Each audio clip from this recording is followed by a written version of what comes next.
Welcome to day 1 of our Yoga for Runners series. If you haven't watched the introduction video yet, please check out the link in the description below for an overview of what we're going to be covering over the next 7 days. Today I'll be guiding you through a beginner's sequence that will be covering a lot of the key poses we'll be returning to throughout the week. We'll be taking it slow and there'll be a nice mix of upper and lower body poses which should give you a nice full body stretch. This should also help to develop your focus and body awareness. We're building our foundation by stretching and strengthening new muscles and getting our body used to moving in new ways. We'll also be connecting movement with breath and finding moments of stillness.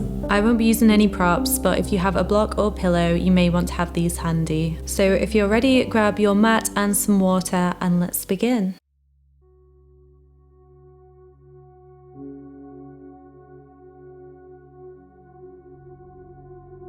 We'll begin in our child's pose at the back of our mats.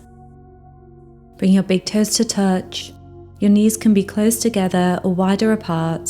Find what feels best in your body. Slowly lower your upper body down towards your thighs as you extend your arms out long. This is going to look different for each person. Maybe your hips are resting back on your heels, or maybe they're slightly lifted. In Sanskrit, we call this pose balasana. So bala translates to child, and asana just means pose.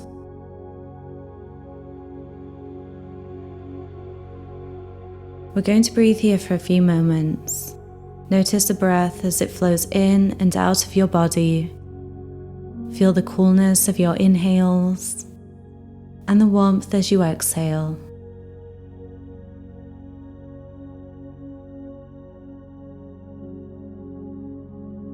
Throughout this class, try to notice how your body is feeling. Note any areas of tension or tightness. Maybe one side of your body feels different to the other. Slowly make your way up to a tabletop position. This is a really common transition pose. Bring your knees hips distance apart with your feet directly behind. Your shoulders are stacked over your wrists and your hips are stacked over your knees. Gaze down between your hands and try not to dump into your shoulders and hips. Keep this really active with the back flat and the navel drawn in.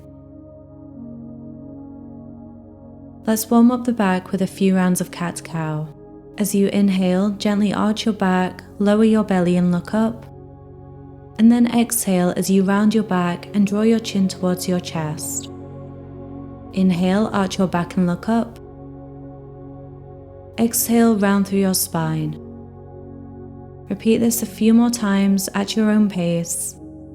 It might feel nice to close your eyes and go inwards.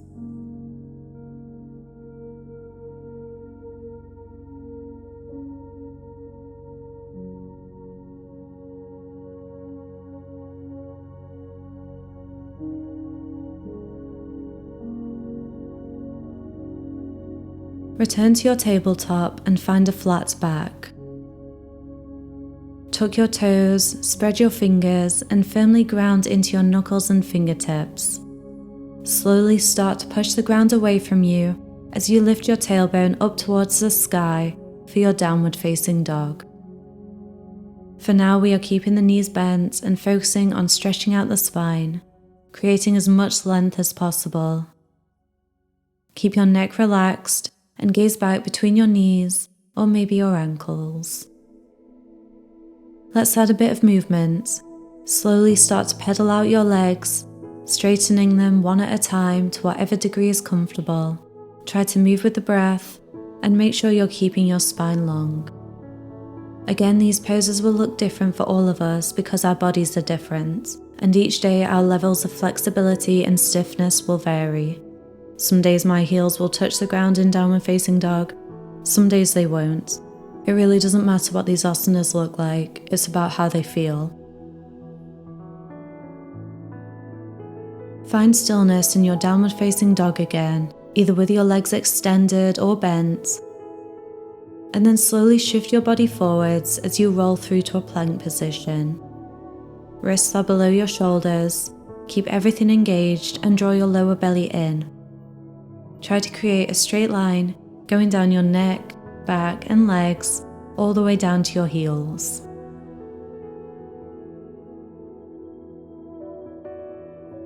And then lower your knees down and sink back, returning to your child's pose.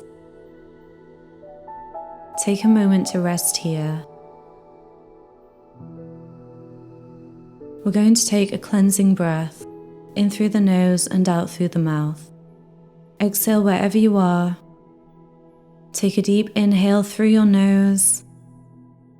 Open your mouth and let it all go. Slowly roll back up to your tabletop. Tuck your toes and push back to your downward facing dog. Keep as much bend in your knees as you like. Spine is long, tailbone reaches up and back. Actively push the ground away from you. Try to keep your neck as relaxed as possible. Take a couple of deep breaths here.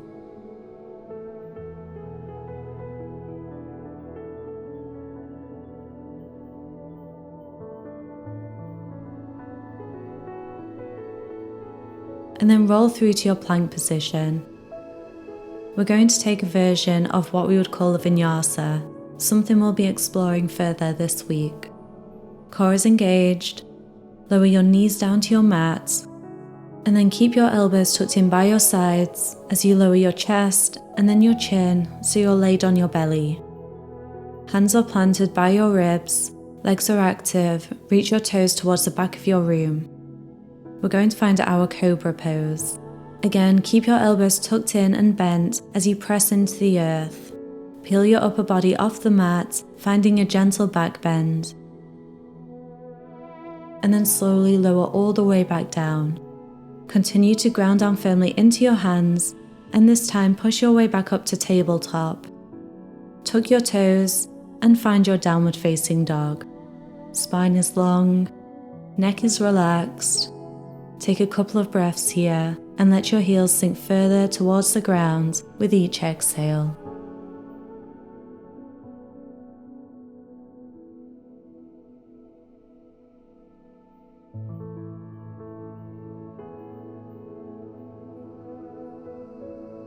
We're going to repeat that last sequence, but moving with the breath this time. So inhale as you roll through to plank. Keep everything engaged.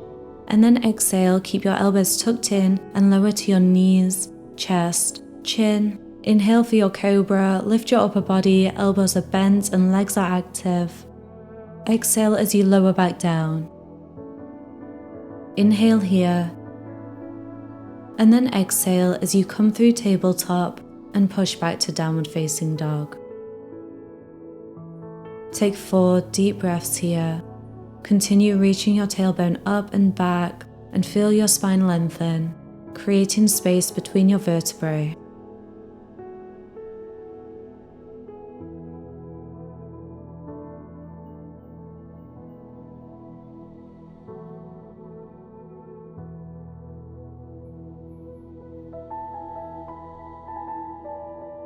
Take lots of little steps as you slowly walk your feet towards the top of your mat.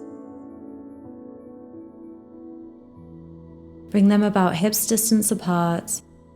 Bend deeply into your knees, and then inhale as you slowly roll all the way up to standing. Our next pose is going to be Tadasana, mountain pose. Bring your big toes to touch with your heels slightly apart. Lift and spread your toes, and then rest them back down on your mat. Lower ribs are nipped in as you grow taller, reaching the crown of your head up to the sky. Broaden your chest and relax your shoulders down away from your ears. Let the arms relax by your sides with the palms facing forward. Gaze straight ahead and breathe.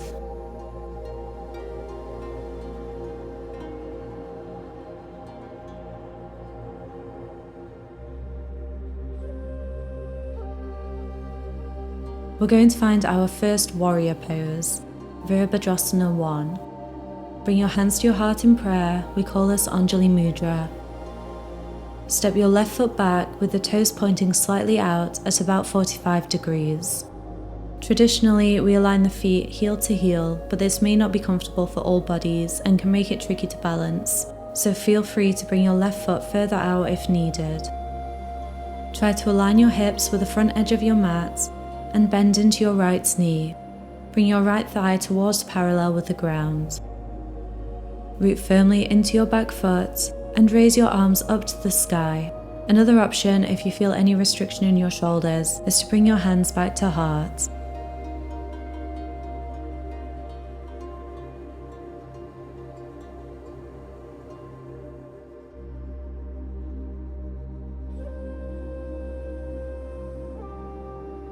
Bring your hands to your heart if you haven't done so already.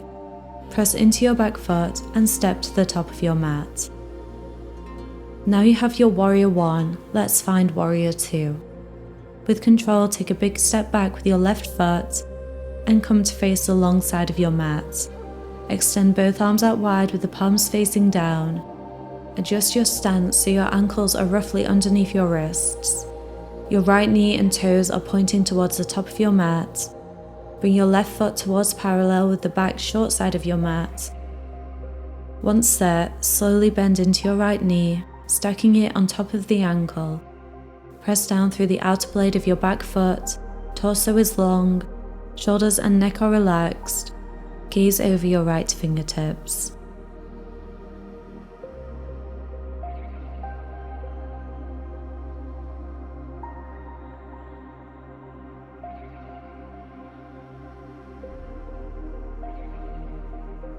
Bring your hands back to heart center. Rotate your back foot so that you come onto your toes into a high lunge position. Press into your back foot and step to the top of your mat. Let's balance everything out by repeating those two asanas on the other side, starting with Warrior 1. Step your right foot back with the toes pointing slightly out at about 45 degrees.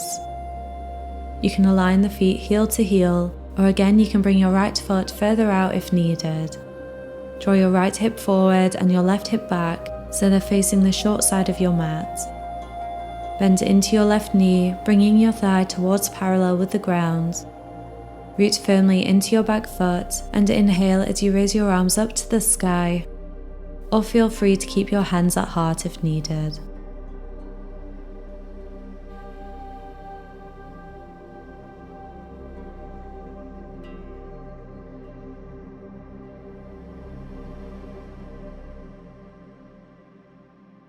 Bring your hands to heart if you haven't done so already.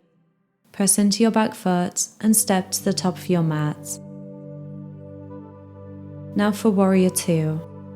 Take a big step back with your right foot and come to face the long side of your mat. Extend both arms out wide with your palms facing down. Adjust your stance so that your ankles are roughly underneath your wrists. Your left knee and toes are pointing towards the top of your mat. Right foot comes towards parallel with the short side of your mat. Slowly bend into your left knee, stacking it on top of the ankle. Press down through the outer blade of your back foot. Crown of your head reaches up, lower belly is drawn in, shoulders are relaxed away from the ears. Gaze over your left fingertips.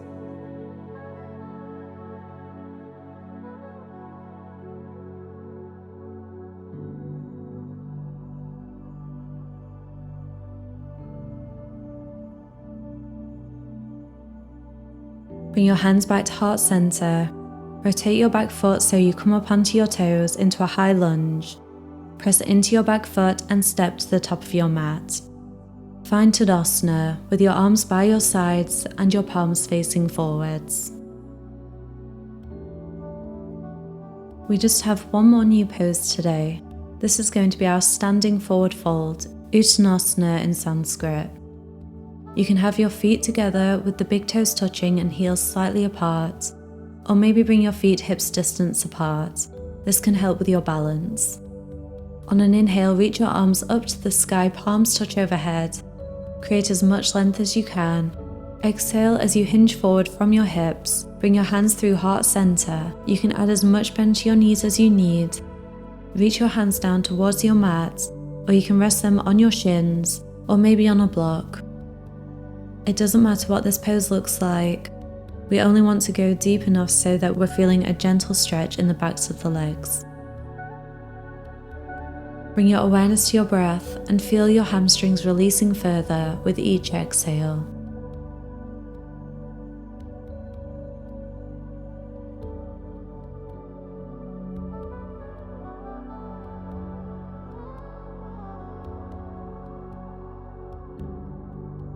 Bend deeply into your knees and plant your hands down on your mat, framing your feet. Step back to your plank pose. Lower down to your knees, and then sink back to child's pose.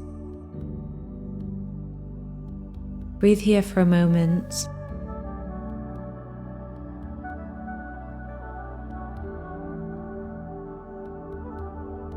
And then walk your hands in and make your way up to seated.